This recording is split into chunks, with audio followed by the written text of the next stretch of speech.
Arrancamos. La clase de hoy es de lesiones meniscales, ¿sí? Eh, una patología muy frecuente, no solo en pacientes deportistas, sino en pacientes adultos mayores que han sufrido algún traumatismo. Eh, Vamos a comenzar hablando un poco de anatomía, ¿sí? Tenemos dos meniscos a nivel de la articulación de tibio-femoral. Eh, esta- Estas son dos estructuras, ¿sí? Fibrocartilaginosas, una en forma de C, que es el menisco interno, y una en forma, o casi un círculo entero, que es el menisco externo, que van a tener distintas características. En el caso del menisco interno, ¿sí? Tiene una longitud aproximadamente de 3.5 el biotipo del paciente, puede llegar hasta 4.5 o de 2.7 centímetros. Eh, Tiene un grosor, el cuerno posterior, ¿sí? Más amplio que el cuerno anterior, lo que es diferente en el caso del menisco externo, ¿sí? Porque este grosor se asemejan tanto posterior como anterior.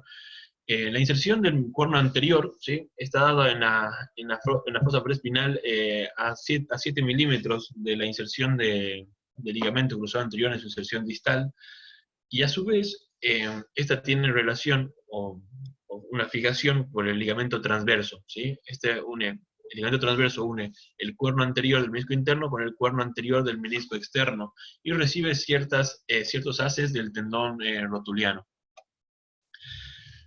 En todo el cuerpo, a nivel de la periferia, el menisco interno está fijado a la cápsula, ¿sí? Y a un haz profundo del ligamento cruzado interno. Es decir, lo que lo hace muy, muy estable, que a su vez es más propenso a sufrir las lesiones. El caso del menisco posterior, ¿sí? Tiene una fijación menos estable, es decir, que es más móvil el menisco externo, tiene un milímetro, perdón, un centímetro más o menos en cuanto a desplazamiento rotacional, ¿sí? Esto producido por un hiato a nivel del cuerno posterior que da lugar a la, a la, a la, la inserción, perdón, del tendón popliteo, ¿sí? Y en caso del menisco, del ligamento coronal, ¿sí? Que se inserta a nivel del cuerpo, no está adherido a lo que es el ligamento colateral externo o lateral. Eh, es importante conocer que el menisco externo, el cuerno posterior, tiene dos haces, ¿sí? Llamados los ligamentos meniscofemorales. Uno que se va a insertar anterior y otro posterior al ligamento cruzado posterior. Estos son los ligamentos de Weisberg y de Humphrey. Hablando un poco de la irrigación, eh, tenemos que saber que están irrigados por ramas de la geniculada superior e inferior, tanto medial como lateral, ¿sí? Que van a dar ramas al ligamento coronal, ¿sí? Estas van a introducirse al menisco en un 30% a nivel del menisco interno y un 25% a nivel del menisco externo, ¿sí? Por tanto muy importante conocer las zonas a las cuales se va a ver más irrigado, que va a ser la periferia meniscal. Las zonas del menisco se dividen en tres. La zona roja-roja, ¿sí? Que abarca los 3 milímetros desde la periferia hacia interior. La zona roja-blanca, que es a partir de los 3 milímetros hasta los 6 milímetros. Y el borde libre, que vendría a ser la zona blanca-blanca. Hablando un poco de las funciones, ¿sí? Hay un artículo publicado el año 2015, ¿sí? Por el doctor Hirschman, que define las funciones esenciales en las cuales está sometido el menisco, ¿sí? Una es la absorción y distribución de fuerzas, ¿sí? Eh, que va a ser gracias, o se da gracias a tres haces que presenta el menisco, ¿sí? Unos que son longitudinales, los que van a provocar el soporte de la carga torsional, las transversales, que se van a encargar de de la, de la absorción del estrés a nivel axial, y las fibras entrecruzadas, que esta nos ayuda a una distribución de cargas. Se dice que el menisco está sometido a 50% de carga a nivel, cuando se encuentra en extensión la rodilla, pero que aumenta a un 85% en flexión, ¿sí? Más que nada a nivel de los cuernos posteriores. Por eso detallan, ¿sí? Que el mecanismo de lesión, uno de los más frecuentes, es cuando el paciente está en cuclillas. Otra función importante es la estabilidad articular, ¿sí? Más que nada esto a nivel del menisco interno, ¿sí? Hablando un poco de la conformación, tiene una superficie plana que se articula con la tibia y una cóncava que va a ir a articularse con el fémur, ¿sí? Este tipo de superficie cóncava y la inserción anterior evita la traslación anterior de la tibia sobre el fémur, es decir, que tiene importancia en la estabilidad articular. También la lubricación articular, ya que está conformado por 90% de agua y otros proteoglicanos, ayuda al mejor funcionamiento y la lubricación. Información propioceptiva, gracias a las terminaciones nerviosas tipo 1 y tipo 2 que se encuentran a nivel del menisco, y ayuda o colabora a la irrigación a nivel del cartílago articular. En cuanto a los factores predisponentes a una lesión meniscal, ¿sí? Encontramos dos, uno que son los constitucionales y otro que son los genéticos. En cuanto a los constitucionales, tenemos pacientes con hipotrofia muscular o atrofia muscular, ¿sí? Es decir, carentes de masa muscular, que tienen mayor chance de sufrir alguna lesión meniscal. Pacientes hiperlaxos, ¿sí? O pacientes obesos con un índice de masa corporal mayor a 30 milímetros, a 30 en la segunda tabla. En cuanto a los genéticos, el tamaño y la forma de los meniscos es importante, ¿sí? En cuanto a esto podemos observar los meniscos discoides o meniscos parcialmente discoides, que son más propensos a sufrir algún tipo de lesión. Hablando un poco del mecanismo de lesión, ¿sí? El doctor Furumatsu describe en el año 2019, en un artículo publicado en el Orthopedic Trauma and Surgery, ¿sí? Antes se creía que las cuclillas era el principal mecanismo de lesión, ¿sí? Este autor lo que hace es evaluar la cinemática de la lesión y aclara que que el mecanismo de lesión más frecuente es en cuanto al descenso de las escaleras, siempre y cuando estén asociadas a un varo o un valgo más una rotación, sobre todo en pacientes que son adultos mayores, ¿sí? También tenemos las cuclillas, esto por la sobrecarga que existe a nivel del cuerno posterior, ya mencionábamos, traumatismos a repetición, ¿sí? Mecanismos de torsión asociados a lo que va a ser cargas axiales, ¿sí? Los accidentes de tránsito. Hablando un poco de los tipos de lesión, ¿sí? Hay una clasificación que se maneja que es de Code, que es de acuerdo a la zona de irrigación. Como ya mencionábamos, el menisco se divide en tres porciones: la zona roja-roja, la zona roja-blanca y la zona blanca-blanca. Esto es sumamente importante conocer porque de acuerdo a qué zona esté lesionada, vamos a ver el tipo de reparación que se le puede dar o no. El 70% a nivel de la zona roja-roja tiene chances de una buena cicatrización, ya sea con alguna técnica o sola, ¿sí? Mientras vamos acercándonos al borde libre del menisco, las chances de cicatrización van bajando. En la zona roja-blanca tenemos un 50% y en la zona blanca-blanca solo un 20% de posibilidades de algún tipo de cicatrización. No es que la zona blanca no tenga irrigación, simplemente es que es muy pobre. Otro tipo de lesiones que se describen son las verticales, las horizontales y las degenerativas. Esto según INSAL. Las verticales se dividen en dos: las longitudinales y las transversas, ¿sí? Se cree que toda lesión buenaza de balde inicia como una longitudinal, ¿sí? Son progresiones, como se muestra en la imagen con la letra A, son lesiones longitudinales que van evolucionando, se hacen crónicas hasta llegar a un tipo C. En cuanto a las horizontales, ¿sí? Hay dos tipos, que es la hoja de libro o en boca de pez y la pediculada, ¿sí? De igual manera, estas se describen de la imagen D hasta la F. Bien, y las degenerativas o complejas, que son lesiones heterogéneas, y pueden involucrarse tanto lesiones verticales como horizontales.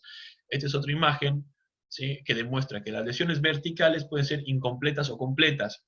Incompletas quiere decir que solo afecta a la región superior o a la región inferior, y completas cuando ambos están involucrados. Esto solo en caso de lesiones verticales, ¿sí? Un poco hablando de las roturas verticales, el subtipo longitudinal, ¿sí?, son los que aparecen generalmente en la periferia. Son pacientes jóvenes activos con alta demanda funcional, ¿sí?, que se ha visto que en muchos casos está asociado al ligamento cruzado anterior. O puede ser el caso de pacientes que sufren un traumatismo de alta energía a nivel de la rodilla, que de entrada, ¿sí?, provocan una lesión longitudinal en asa de balde, ¿sí?, o en asa de cubo. Vale recalcar, ¿sí?, que no todas las lesiones son un asa de cubo de inicio, sino lesiones longitudinales que provocan a la larga, o se vuelven crónicas, lesionando toda la periferia. En cuanto a las lesiones transversas, ¿sí?, pueden ser primarias o extensiones de otro tipo de lesiones a nivel del menisco, ¿sí? Generalmente se da a nivel del borde del menisco externo, las lesiones transversas, ¿sí? Y hay algo que hacen hincapié ahora, que es la rotura radicular. La rotura radicular no es más que la lesión de la cápsula a nivel del menisco externo, no así del menisco, pero es considerada una lesión meniscal por el tema de la inserción, que le va a dar mayor movilidad, por lo tanto nos puede traer alguna alteración a nivel de la dinámica de la rodilla. Las roturas horizontales, ¿sí?, son las lesiones más frecuentes que vamos a encontrar, hablando de los meniscos, ¿sí? Se producen por baja intensidad, pero a movimientos repetitivos. Generalmente son en pacientes adultos, adultos mayores, que a lo largo de la vida han tenido cierta actividad física, que han ido lesionando este tipo de meniscos, por lo tanto se van a encontrar los cambios degenerativos. En la imagen con el recuadro celeste se ve cómo se va labrando, ¿sí?, a nivel del cuerpo meniscal, y va dividiendo una superficie superior y una inferior, ¿sí? En algún punto, la lesión tanto inferior o superior puede sufrir otro tipo de lesión vertical, y se produce el flap, o el pedículo, que es conocido como el pico del oro. En cuanto a las roturas complejas, ya lo mencionamos, sí son patrones complejos, son roturas horizontales, verticales, siempre asociado a cambios degenerativos o accidentes de alto impacto. En cuanto a la clínica, el dolor, sí, es típico en cuanto al momento de la lesión, no así en cuanto a pacientes crónicos, ¿sí? Hay que valorar mucho el mecanismo de lesión para saber identificar qué tipo de lesión nos vamos a encontrar. En los pacientes crónicos, si el menisco se encuentra reducido, generalmente cursa con ser asintomático, y es más un hallazgo en estudios complementarios. Otro factor a tomar en cuenta es el derrame. El derrame hay que estudiarlo de acuerdo a la aparición, ¿sí? Hay derrames que aparecen inmediatamente en la lesión, o hay otros que aparecen a las 72 horas. Generalmente los que aparecen inmediatamente al traumatismo son los que se encuentran en la zona roja, porque hay mayor vascularización, por lo tanto va a haber un sangrado, ¿sí? Los que aparecen a las 72 horas se cree que son lesiones que ha sufrido en la zona blanca o blanca-rosa.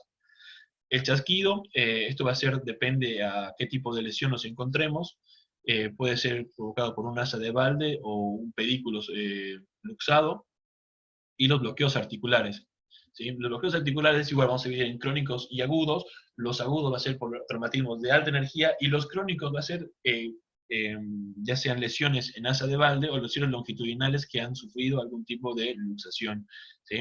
Generalmente cursa con los bloqueos articulares al nivel de los últimos 15 a 10 grados de la extensión de la rodilla. En cuanto al examen físico, tenemos algunas pruebas que van a ser sugestivas en cuanto a la lesión meniscal.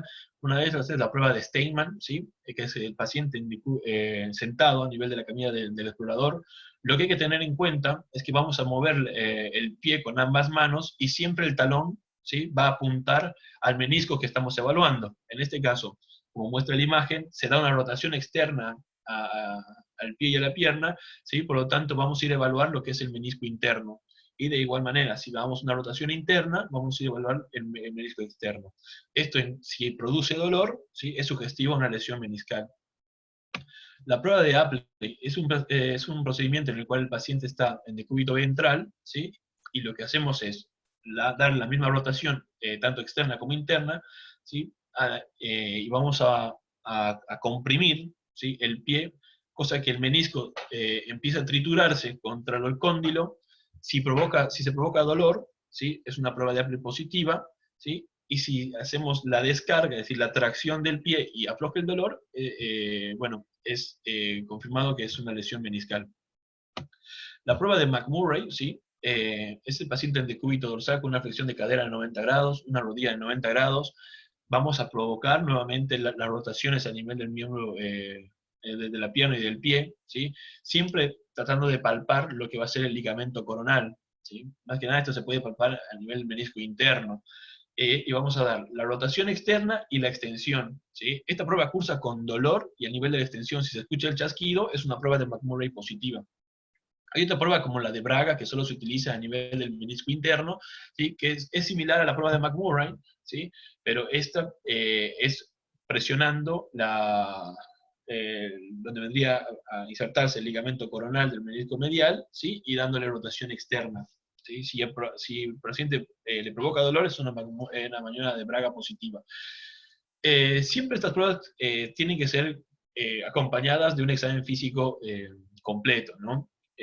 Ya que mencionábamos que pueden existir lesiones asociadas, como la del ligamento cruzado anterior, posterior o los colaterales, y siempre de manera comparativa. En cuanto a estudios complementarios, vamos a solicitar unas radiografías, esto para tratar de encontrar diagnósticos diferenciales, ¿sí? Siempre un frente y un perfil de rodilla. Se puede pedir también en la posición de esquiador o 45 grados de flexión y un axial de rótula. Ya le mencionaba esto para descartar o asociar algún tipo de lesión. Por ejemplo, en la imagen en el frente de la rodilla se ve cambios degenerativos, ¿sí? Artrosis a nivel de la articulación, por lo tanto es sugestivo a una lesión meniscal. Y en el axial de rótula es para distinguir si no hay alguna enfermedad patelofemoral. Ya hace muchos años se viene utilizando la resonancia magnética con una sensibilidad y especificidad del 93 a 98%, es decir, es el gold estándar para el diagnóstico de lesiones meniscales.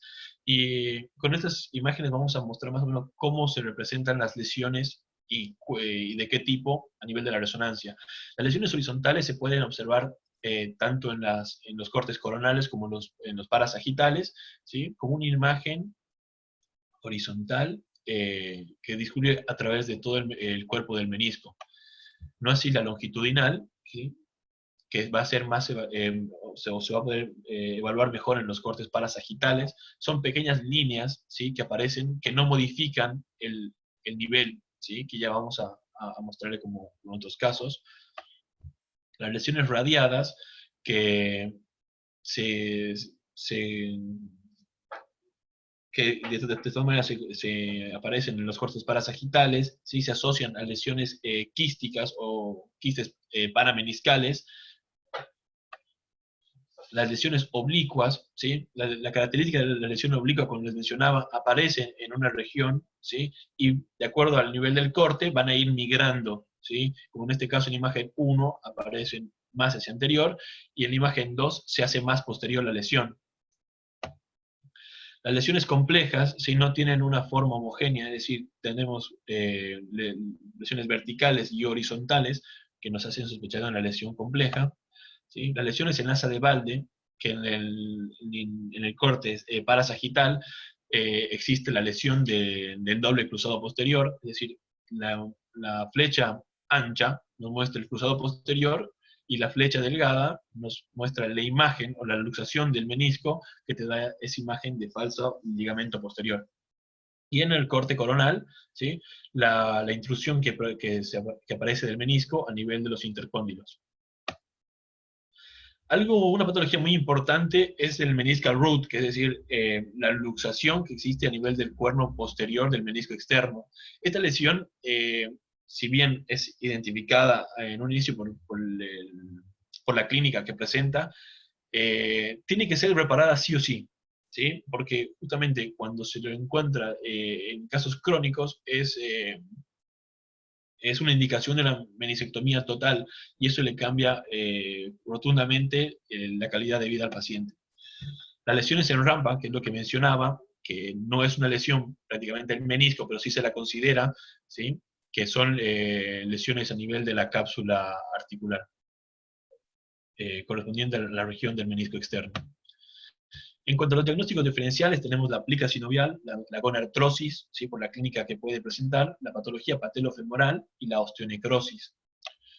En cuanto al tratamiento, eh, se dice que todo paciente que sufre alguna lesión, ¿sí? Tiene que estar tratado al principio por 3 pilares. Una que es la crioterapia, los analgésicos y la kinesiología, ¿sí?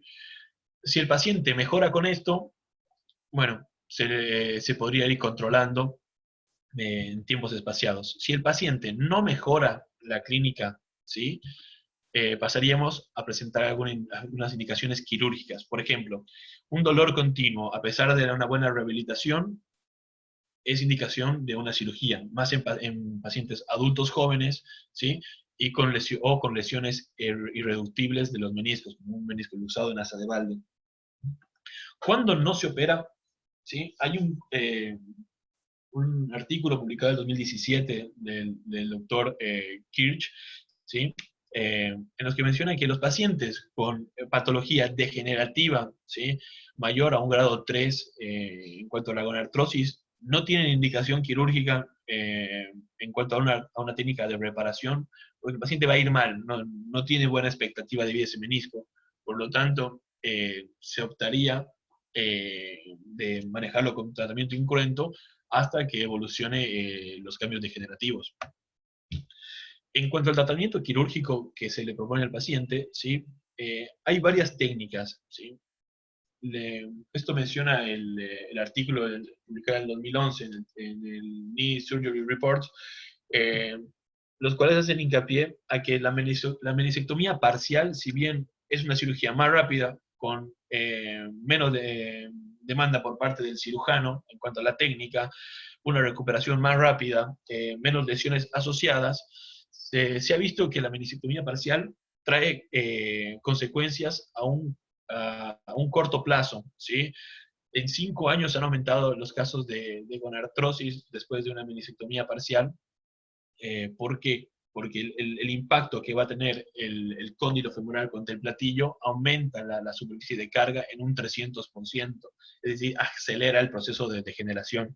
La meniscectomía total que antes hacía ha quedado obsoleta, no se hace más meniscectomías totales, a no ser que sea un caso esencial, ¿sí? Como la extrusión del menisco.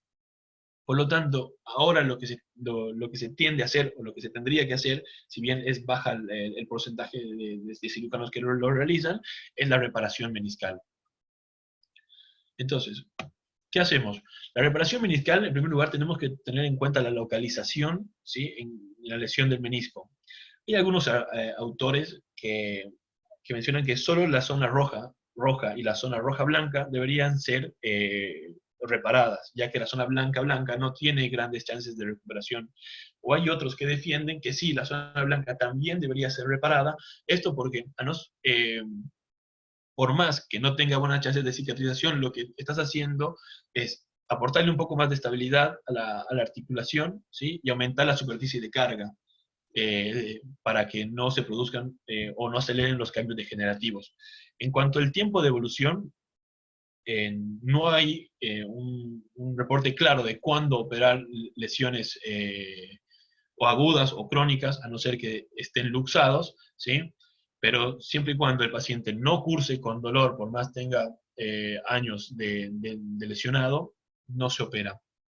Las lesiones asociadas, se dice que lesiones del ligamento cruzado anterior, que van a ser sí o sí quirúrgicas, deberían ir con una reparación meniscal en el caso de que fuese necesario, porque esto ayuda a darle mayor estabilidad a la rodilla, ¿sí? Si el menisco interno o externo está comprometido, se ha visto que el menisco externo, ya que es el menisco más móvil, ¿sí? Se tendría que tratar de reparar en todos los casos, porque si nosotros no reparamos el menisco externo y hacemos una meniscectomía parcial, le estamos aportando mayor superficie de carga a esta articulación, por lo tanto vamos a acelerar el proceso de degeneración articular. La edad es algo controversial, ¿sí? Hay autores que no recomiendan ningún tipo de reparación en pacientes mayores de 40 o de 50 años, ¿sí? Pero hay un artículo que encontré del año 2015, publicado en la American Journal of Sport Medicine, en las cuales someten a la reparación meniscal a pacientes menores de 40 años y a otros mayores de 40 años, esto con un follow-up de 10 años, los cuales en todos los pacientes mayores de 40 años que antes no se sugería la reparación meniscal, han tenido bastante buenos resultados, ¿sí? Prolongando o retardando lo que vendría a ser una segunda cirugía como una artroplastía de rodilla. En cuanto a los principios de reparación, tenemos que estimular el sangrado a nivel del menisco, esto con unas pequeñas curetas, ¿sí? O con electroestimulación provocamos un sangrado para producir fibrinógenos, ¿sí? Si la reparación tiene que ser estable, esto se da a nivel de cuántos puntos de sutura se tienen que realizar el menisco, ¿sí? Siempre que se realice la reparación hay que probar con el palpador para ver si la lesión se abre un poco o permanece los bordes en contacto. Se ha visto que la sutura vertical es mucho mejor en la horizontal, esto porque capta las fibras longitudinales, bueno, capta mayor fibras longitudinales, con lo cual lo hace más estable. Y en cuanto a la sutura absorbible o no absorbible, también es una discusión. Hay autores que prefieren la sutura no absorbible. Esto porque para no tener chances de aflojamiento o de licencia de la sutura, ¿sí? Y se ha visto que no genera ningún daño a nivel de la carga articular.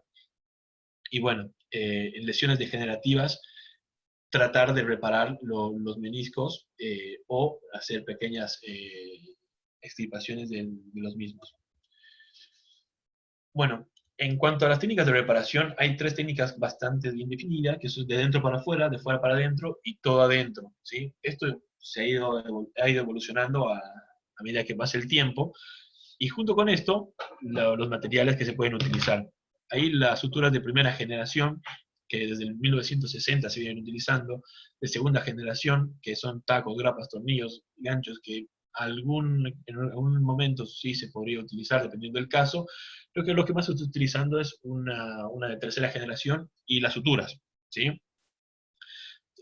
Todas estas tienen su ventaja, pero también sus inconvenientes, ya que la técnica es bastante demandante. Hay un estudio publicado en 2016 que es un metaanálisis en el cual muestran cuál es la mejor técnica para realizar la sutura meniscal, ¿sí? Que no es concluyente. Ambas técnicas tienen, tanto dentro para afuera y fuera para adentro, buenos resultados, ¿sí? Tiene buenos resultados a un follow-up de 4 años. La técnica de dentro para afuera, un poco explicándola, es un poco complejo de entender, ¿sí?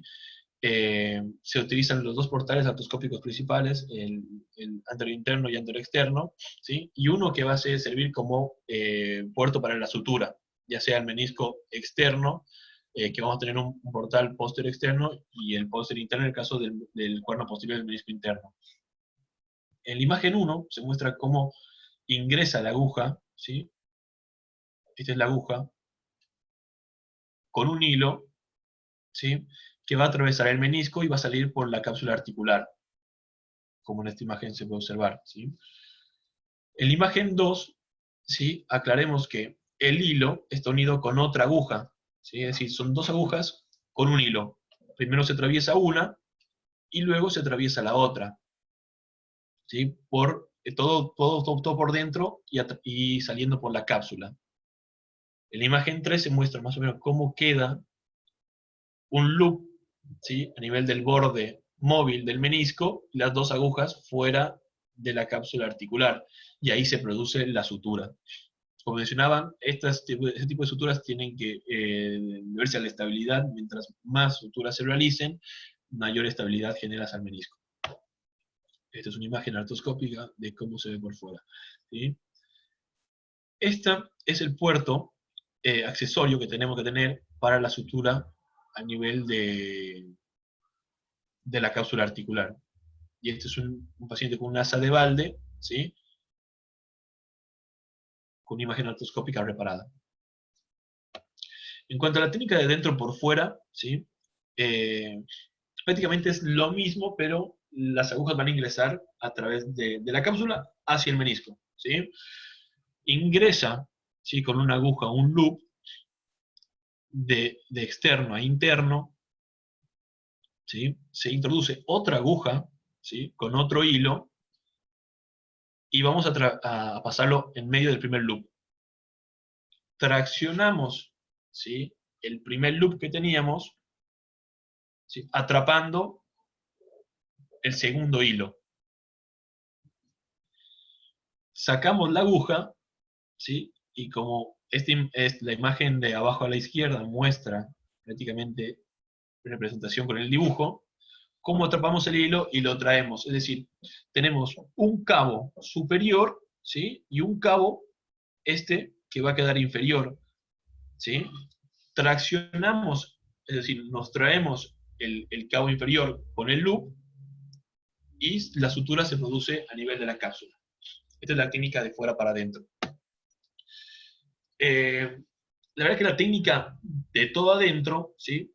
Es bastante más sencilla, pero con un precio más elevado, ¿sí? Esto porque necesitas o te manda todo el set de 3 disparadores, ¿sí? Y la sutura no necesita realizarse un puerto accesorio. Todo es mediante los 2 portales primarios, ¿sí? Lo primero que hacemos es medir la lesión que hay desde la periferia, ¿sí? Hasta la lesión, graduamos el disparador, se introduce el disparador, es como un arpón, ¿sí? Que tú perforas el menisco, disparas y queda como un endobottom, ¿sí? Este sistema te permite traccionar un poco y realizar un nuevo disparo, ¿sí? Cada disparador tenemos 2 endobottom. Acá tenemos uno, acá tenemos el otro, ¿sí?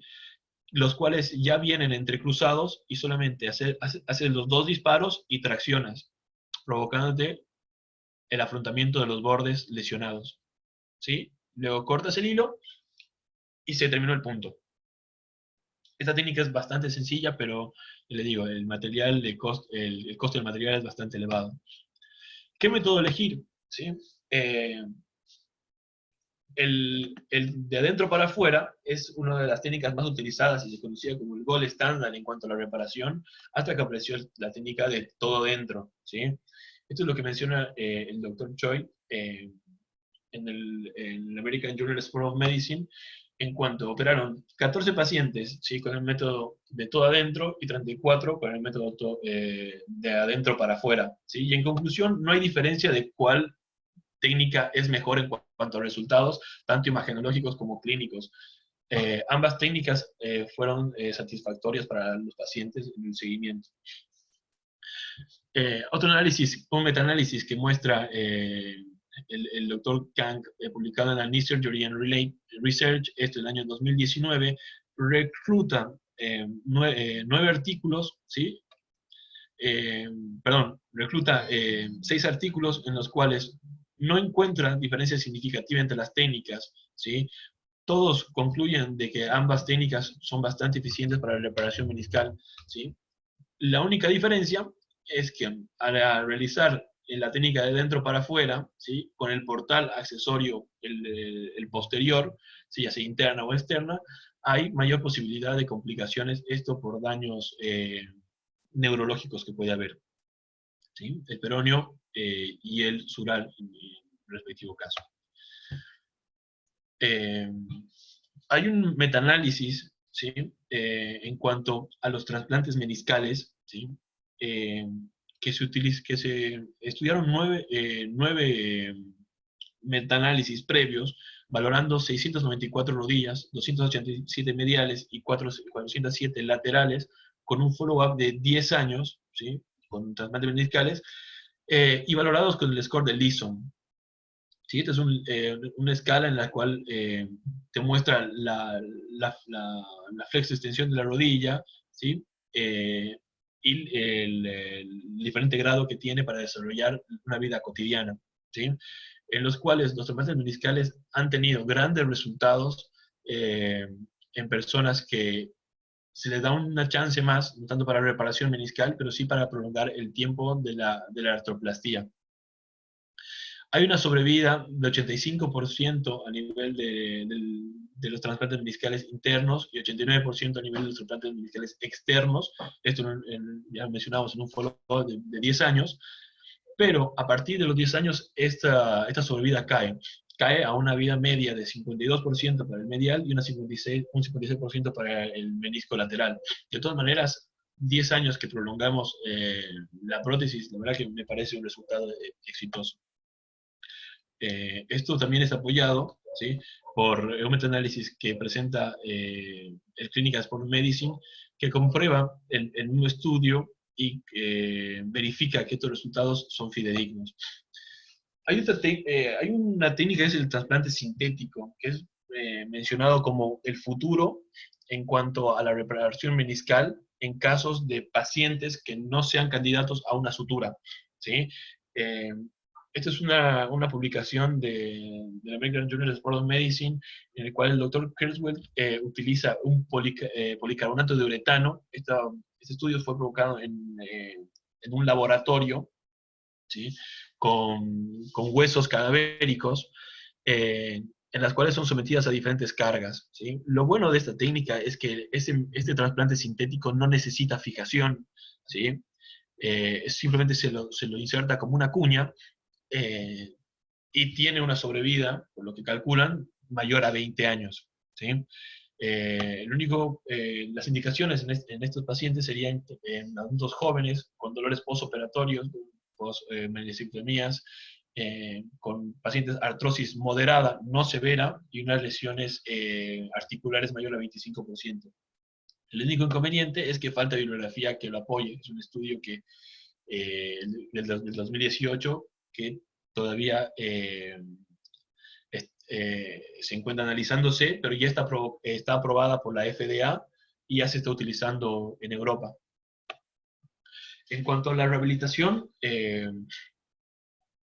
no hay una técnica de rehabilitación estandarizada, ¿sí? Pero sí hay algo que menciona el Journal of Surgery, en las cuales eh, los pacientes están inmovilizados hasta las 4 semanas, ¿sí? Se le puede o no dar un apoyo parcial o solo en caso de reposo, si está asociado o no al ligamento cruzado anterior, ¿sí? Pero a partir de las 6 semanas ya a partir de las 6 semanas empiezan con un apoyo parcial y a partir de las 8 semanas ya empiezan con un apoyo total.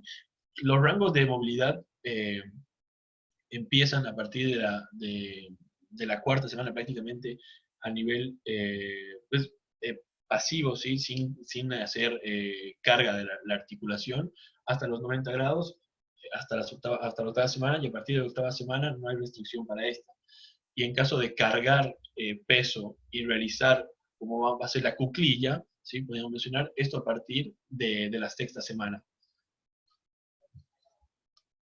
Y siempre acompañándose del fortalecimiento muscular.